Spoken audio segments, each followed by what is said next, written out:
Dua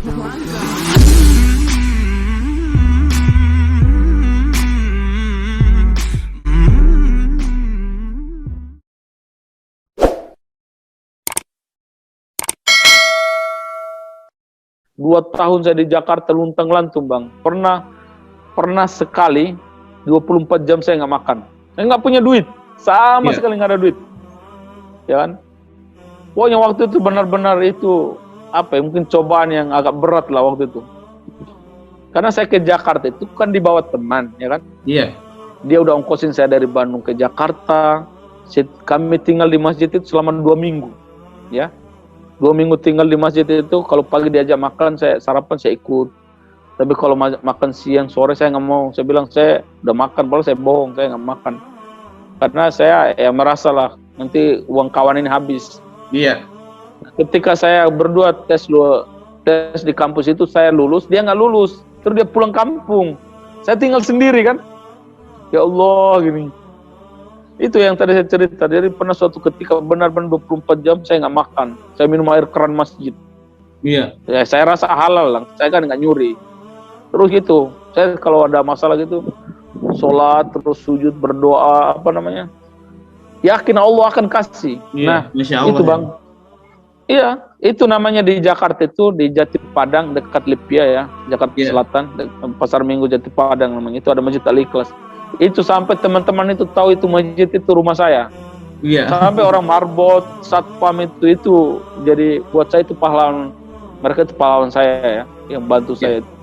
Jadi jam 12 malam, ya sekitar setengah 1 malam lah saya berdiri di lantai 3 itu lihat-lihat kayak orang bengong gitu. Nah si satpam yang jaga malam itu ngelihat saya, terus dipanggil, "Dek sini," katanya. Saya pas ke bawah, "Ya Pak." Saya kira mau dimarahin, karena di Jakarta kan ya kadang di masjid itu ditutup ini kan. Pas ke bawah dia bilang, "Mas, ini gorengan saya nggak makan. Tadi saya beli, saya mau makan, cuma tadi ada orang ngasih nasi.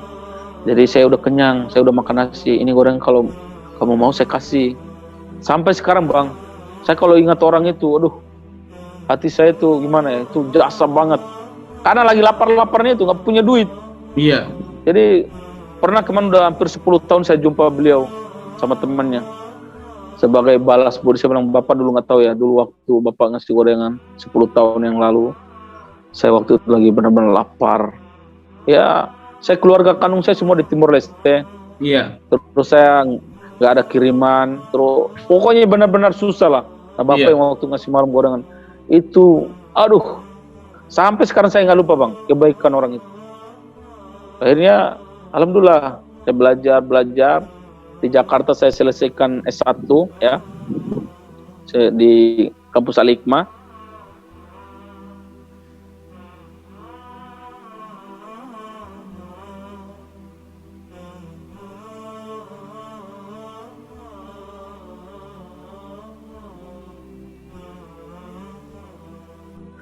Ya, perkenalkan nama saya Muhammad Orlando.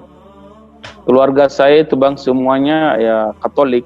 Saya lahir di Timor Timur ya, atau sekarang udah namanya Timor Leste.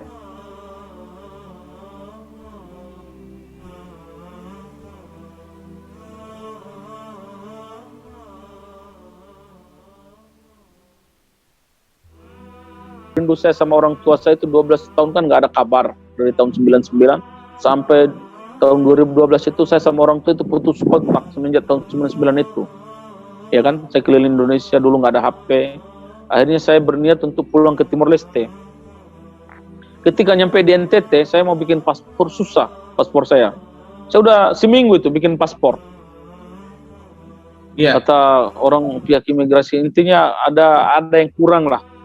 Katanya nggak bisa nih, ini KTP kamu Bandung apa gini. Jadi waktu itu sempat saya nggak tahu ininya, cuma yang penting 1 minggu tuh nggak bisa paspor saya itu diurus. Saya sedih gitu. Mana saya dari Jakarta udah cuti kuliah, kemudian kedua saya udah ongkos, jadi udah double gitu loh, udah habis uang, udah nggak kuliah. Masa sampai NTT saya nggak bisa ke Timor Leste. Tujuan saya cuti kuliah itu saya mau jumpa orang tua saya karena udah 12 tahun nggak ada kabar, jadi saya rindu lah. Iya. Nah ketika bikin paspor nggak jadi-jadi, susah. Akhirnya saya memutuskan mau lewat jalan tikus, karena anak saya dengar katanya orang ada yang lewat hutan. Cuma itu resikonya ya secara peraturan ini ya memang melanggar ya kan. Iya. Cuma karena rindu saya sama orang tua saya udah ini banget, saya mau pengen pulang. Pokoknya gimana risiko ya nantilah. Walaupun sebenarnya itu nggak benar, tapi karena emosi akhirnya mikir ada lewat hutan lah apalah. Tapi itu saya lalu berdoa, ya Allah kalau ini baik lancarkan, tapi kalau memang ini tidak baik tolong Engkau susahkan. Benar Bang, paspor saya 1 minggu gak jadi. Saya mau berangkat lewat lewat hutan itu, dapat telepon dari Timor Leste bahwa ada keluarga saya yang habis dibunuh sama orang. Iya. Lagi banyak kasus. Akhirnya sedih saya di NTT itu. Tapi alhamdulillah di NTT itu saya bisa dakwah gitu Bang, keluarga saya itu. Bukan keluarga ini ya, bukan keluarga bapak angkat, tapi keluarga saya yang lain. Jadi saya tinggal sama mereka, kita sholat, kita kayak semua orang tua hormat, tidak ada kata-kata kasar, tidak ikut mabok. Karena Islam itu kan akhlaknya itu nomor 1. Nggak butuh orang-orang sana itu ceramah-ceramah, nggak ada. Dengan akhlak itu, itulah Nabi kan, Nabi ngajarin kita memang akhlak itu. Akhirnya ya mereka bilang ini anak Masya Allah gitu, kok ada bisa begini. Sebenarnya di pondok kami diajarin begitu, nggak boleh maki-maki, sama orang tua taat, sama teman-teman sayang, sama orang-orang lingkungan kita peduli. Itu Islam. Jadi Islam itu sebenarnya udah sempurna. Islam sendiri kan artinya selamat, damai, indah. Jadi kalau orang nggak tahu Islam menuduhnya buruk-buruk, padahal Islam sendiri artinya udah bagus. Jadi akhirnya keluarga saya di NTT itu mereka bilang, Insya Allah ini anak. Jadi kayak waktu sholat mereka suruh saya antarin ke masjid. Nah, walaupun sebagian ada yang nggak suka, ada yang nyuruh, nanti kamu masuk lagi agama Kristen lagi ya, nanti kalau udah selesai sekolah. Saya bilang iya aja, karena kalau saya bilang enggak nanti jadi masalah. Karena saya melawan arus. Jadi saya jawab iya aja. Karena kita harus tahu kondisi kan, itulah. Dakwah itu kita butuh ini juga strategi gitu. Jadi singkat cerita, selama 2 hari saya pusing, nggak ke Timor Leste, udah nggak kuliah, udah uang habis. Nyampe di NTT kayak gini, 2 hari saya sedih-sedih gitu, tiba-tiba Bang, saya dapat telepon. Jadi ada nomor baru nelpon saya, ya kan? Pas saya angkat, Assalamualaikum. Waalaikumsalam. Ini betul sama Muhammad Orlando? Iya saya betul. Ini saya Ustadz Aang katanya. Saya kan kaget, ini beliau Direktur WAMI. Orang ini saya baru jumpa 2 bulan yang lalu, cuma berapa menit lah saya jumpa. Itu pun saya temanin kawan saya yang ada urusan sama beliau. Beliau nelpon saya, Bang. Terus dia bilang, kamu di mana posisi? Saya bilang, saya di NTT Ustadz. Kamu segera balik ke Jakarta ya, kamu dapat hadiah umroh. Waduh Bang, nangis saya. Itu Allah kasih jalan Bang. Saya lagi stres, ya kan? Gak bisa jumpa orang tua ke Timor Leste, udah 12 tahun saya. Ya rindu berat sama orang tua. Saya udah cuti kuliah, kemudian tiket saya beli mahal-mahal. Sekarang sedih, stres gitu, tiba-tiba ditelepon sama, ya menurut saya itu orang hebat ya. Seorang direktur nelpon saya. Siapa saya coba? Siapa yang kenal saya? Saya susah-susah di Jakarta selama itu. Akhirnya dia bilang, kamu segera balik ke Jakarta ya, kamu dapat hadiah umroh. Masya Allah Bang, itu untuk hilang semua itu, langsung isinya bahagia semua.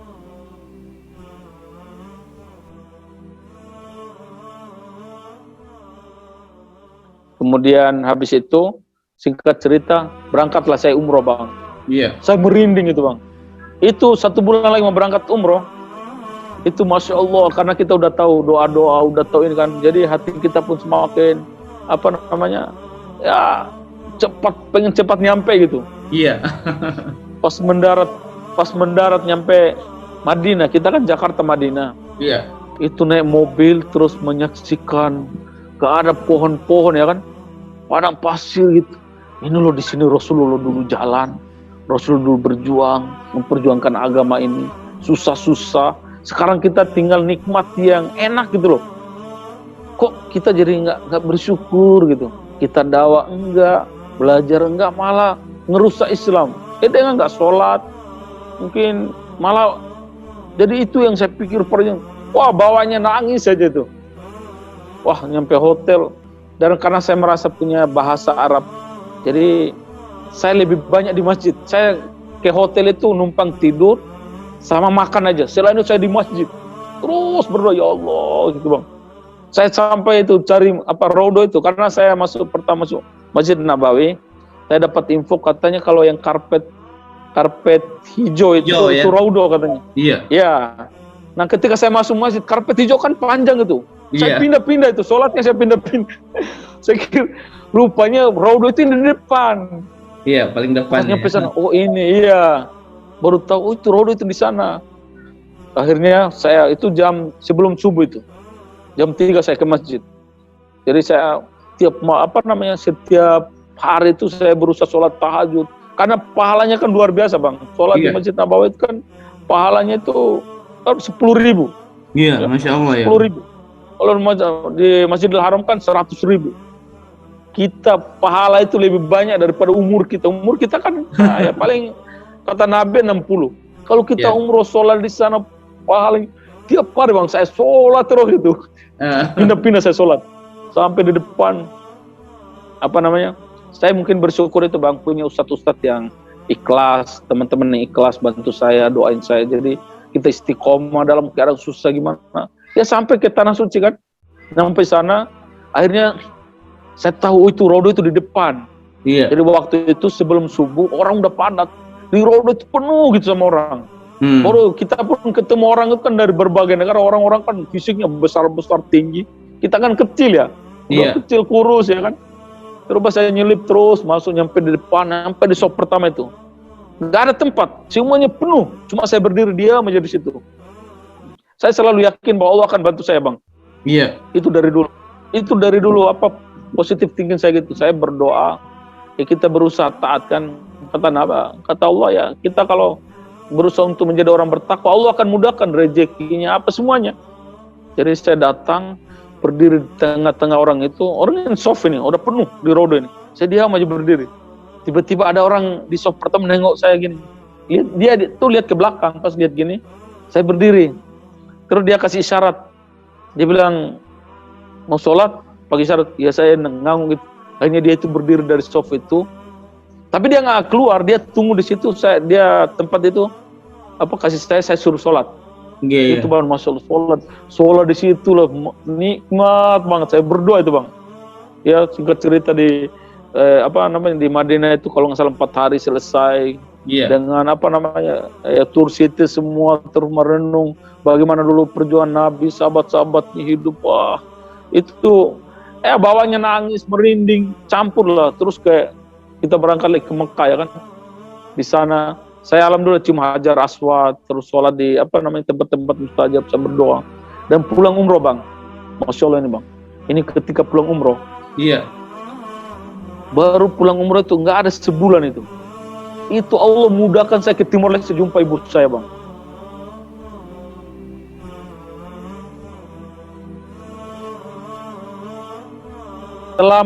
Selama umroh itu doa saya itu 5, ya Allah istiqomahkan saya dalam Islam. Kedua, ya Allah tolong jumpakan saya sama orang tua saya, udah 12 tahun nggak lihat wajah mama saya, bahkan suaranya pun saya nggak dengar 12 tahun. Terus yang ketiga, ya Allah saya pengen belajar ke luar negeri. Ya. Saya doa itu waktu itu tahun 2012, saya mau belajar ke luar negeri ya Allah. Terus yang keempat, ya Allah berikan hidayah sama keluarga saya. Kalau Engkau memberikan hidayah, tidak ada yang mampu menghalangi. Terus kelima, ya Allah saya mau nikah. Itu bang, 5 doa saya ini ketika pulang nyampe Jakarta. Doa pertama itu, saya mau jumpa orang tua, itu dikabulin sama Allah. Nggak ada sebulan, saya nggak punya duit, tiba-tiba Ustaz Abang ngasih duit, paman saya di NTT beliin tiket, langsung saya diantar ke Timor Leste sama keluarga. Itu awal pertama saya jumpa orang tua saya selama 12 tahun. Setelah Islam itu ya? Iya setelah Islam, cuma ya itu sebenarnya perjalanan dari fase saya nyampe Timor sampai nyampe Timor Leste kan dari kota ke kampung. Kan saya orang kampung bang, dari ibu kota negara Dili ke kampung saya itu perjalanan sekitar 6 sampai 7 jam. Iya. Dari kota Dili ke Boko ke kampung saya. Nah, ada sebagian keluarga yang saya kenal, cuma saya lihat mereka karena tahu saya udah Islam ya. Begitulah. Iya. Tantangannya nggak disukai, nggak dianggap. Iya. Saya dalam hati, ya Allah, saya datang sini tujuan saya mau jumpa orang tua saya mau berbakti, ya Allah. Adapun keluarga saya, udahlah. Mereka menganggap saya, alhamdulillah. Kalau enggak ya, saya nggak bikin salah juga. Jadi itu urusan mereka kan. Singkat cerita, akhirnya saya jumpa adik kandung saya di kota itu. Itu adik itu dulu saya tinggalin itu kelas 5 apa? Kelas 4. Saya pulang dia udah nikah, udah punya anak. Iya. Waktu itu saya belum nikah. Terus akhirnya saya diantar ke kampung saya itu, pertama kali saya jumpa orang tua, Bang. Campur aduk lah. Ini yang jelas saya sangat bahagia jumpa beliau. Cuma itu karena kita udah beda agama. Iya. Ya kita dakwah dengan sebatas ya sampaikan dengan akhlak dan bicara kita. Cuma karena dulu saya keluar dari daerah kampung saya itu dengan image yang buruk. Saya dulu dibilang anak durhaka lah, Bang. Orang kampung tahu itu saya paling nakal di sana. Jadi saya bilang ini anak dulu bandel gini-gini. Kok sekarang pulang jadi baik. Iya. Dia udah belasan tahun di Indonesia kok masih bisa bahasa dia kayak orang nggak pernah keluar dari kampung. Bahasa saya masih lancar, bahasa Timor Leste. Iya. Akhirnya tinggal bersama keluarga. Singkat cerita selesai ya, kita ini loh Islam itu begini, Bapak, Ibu. Nggak ada Islam itu benci agama lain, nggak diajarkan. Terus nggak ada paksaan orang masuk. Kita masuk Islam, saya masuk Islam dipaksa Pak Jin, enggak. Saya jelasin semua.